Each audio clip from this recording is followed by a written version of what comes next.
Thanks for being here. A couple quick comments. My wife reminded me is after the game I did not say anything about our veterans and much respect that our football team and our players and our staff, so I apologize. That was just a lot going on, and there's certainly no intent not to recognize the men and women who serve our country, this incredible country, and the respect that we have certainly within this university and within this facility that we have for the men and women who serve. And my father was in the Army and my sister was in the Air Force, and so I apologize for that. There's certainly no intent not to bring that up. Champions after the game, Michigan State on defense, Nick Bosa, Sam Hubbard, Taekwon Lewis, Jalen Holmes, Chase Young in the defensive line, and Chris Worley, Malik Harrison in the linebacker unit, Denzel Ward, Kendall Sheffield, they arguably played his best game, and Damon Webb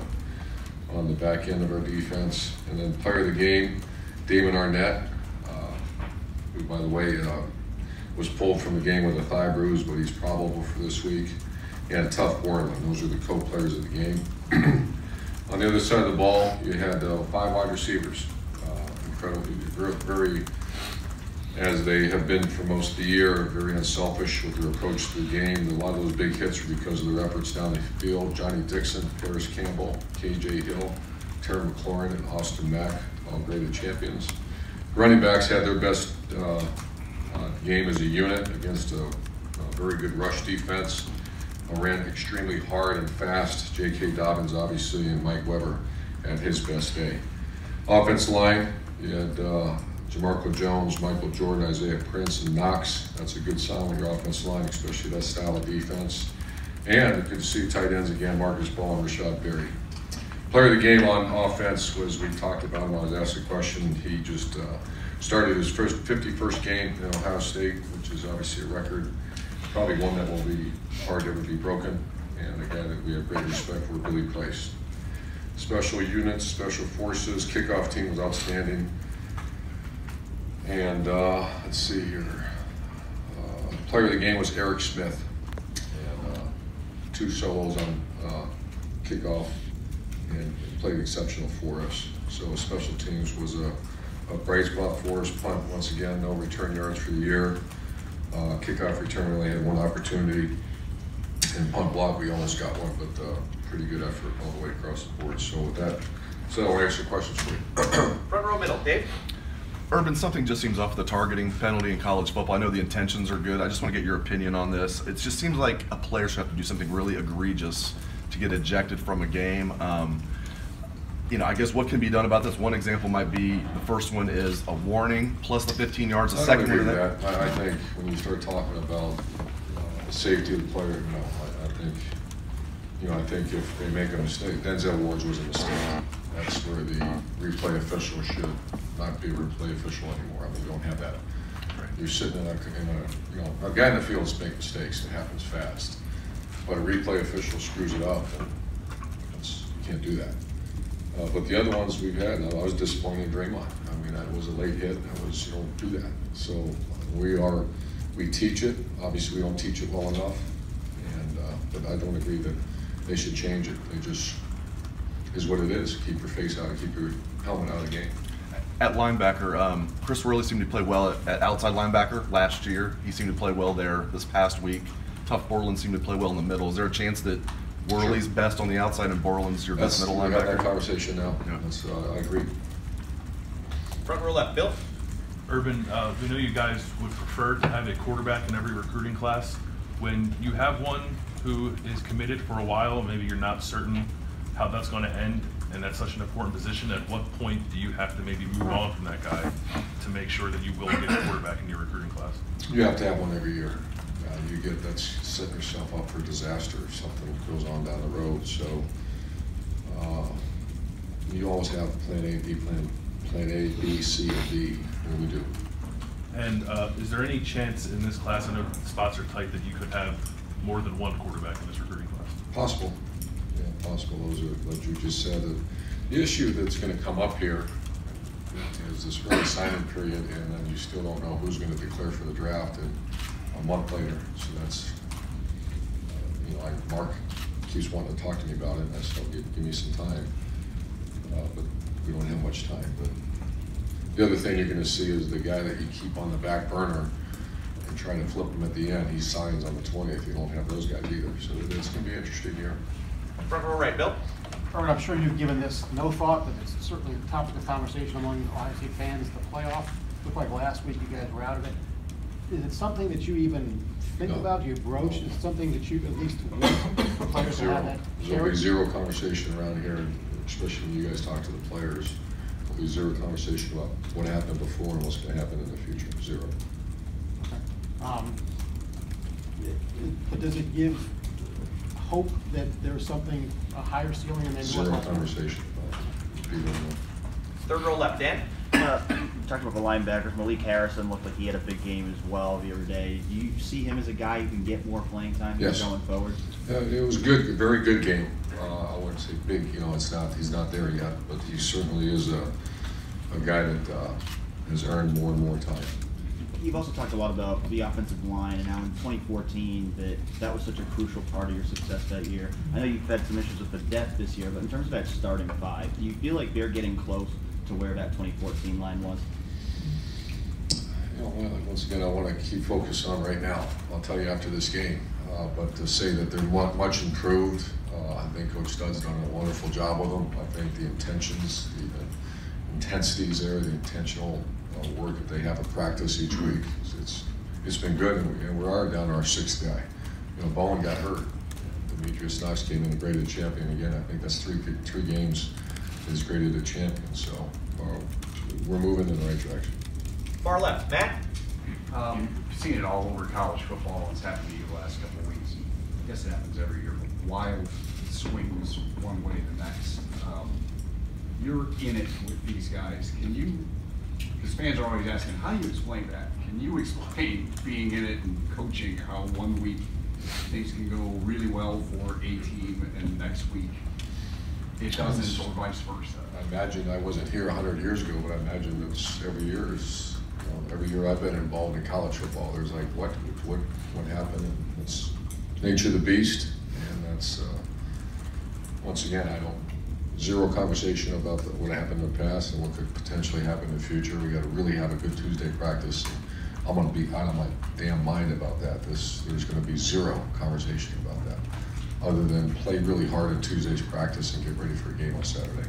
Also, it's the last game at home for your senior class. How is that going to be for you? I know you're close. Well, we're very close with this group of seniors, so there'll be once again, I haven't thought about it much.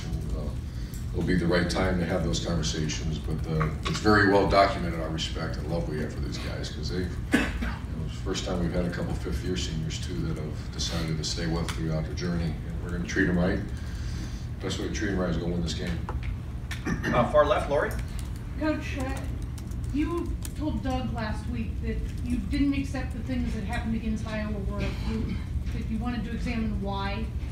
Did the answers you find in Michigan State indicate that you have answered that question to your satisfaction? We're not going there. We're going to have a good week of practice this week. Second row left, Dory. Urban, going back to the quarterback recruiting stuff, you guys deal with a lot of difficult situations in recruiting all the time in terms of how to balance things. But when you're talking about the quarterback position specifically, and having to, having a guy who's been injured for a long time and then having plans A, B, and C, like you said, is that the most difficult thing that you have to do in terms of conversation and balance? I'm not really allowed to talk about. No, not specifically. I just, but with recruiting the quarterback. Unusual. Quarterback's a unique position. An offensive guard, you can take two of them.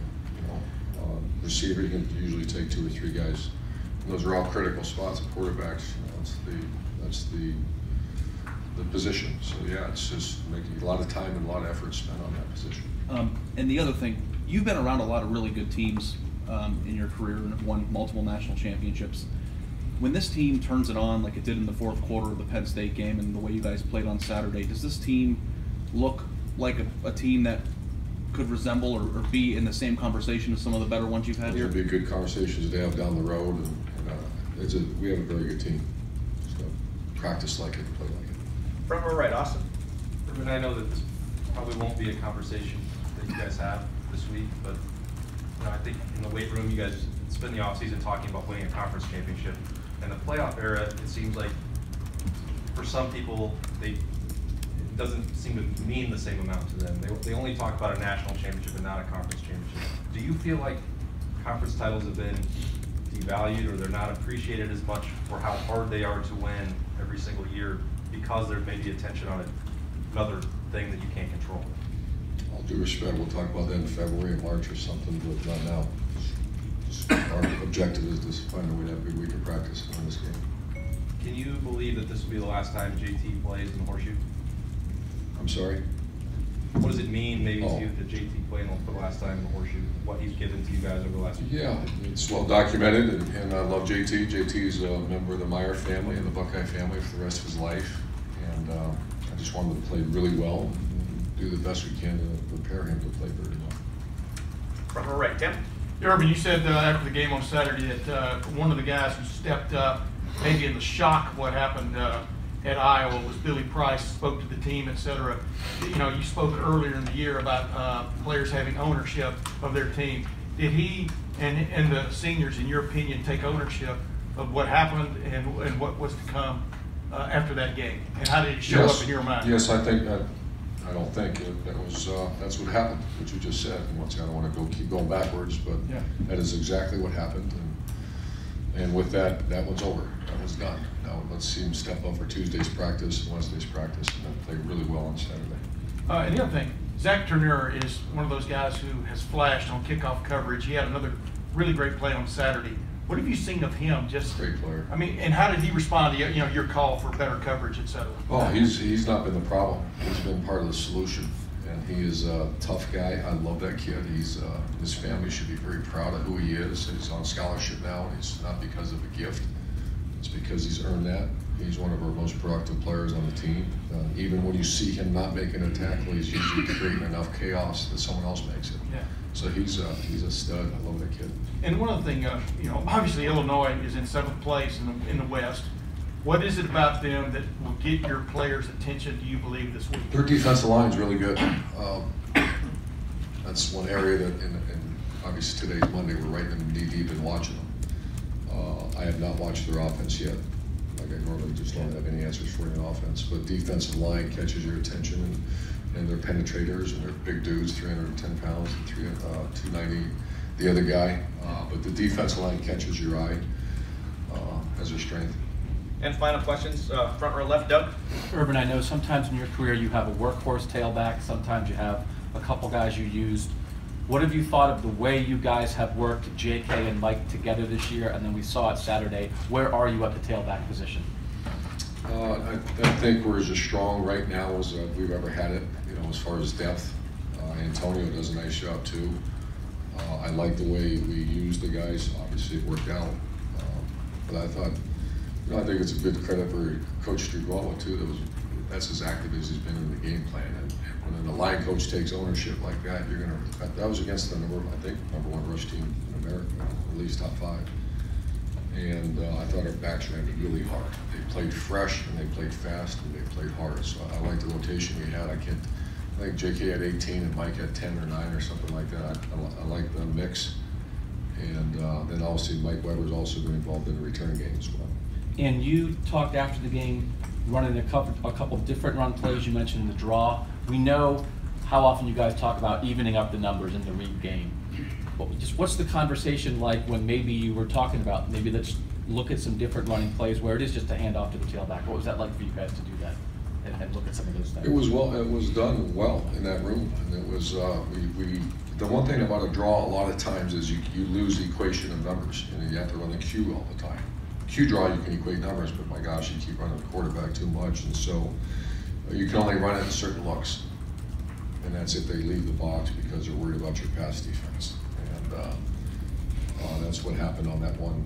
The big hit was because we're a good crossing route team. I imagine, once again, I'm not their coaches, but they were playing in coverage, and we hit a draw on them. So those are great conversations we've had there. We've had them before, but direct handoffs to the tailback, you get outnumbered quickly, and that's why you got to use unique formations or formations they're not comfortable with. Coach, thank you very much. Thank you.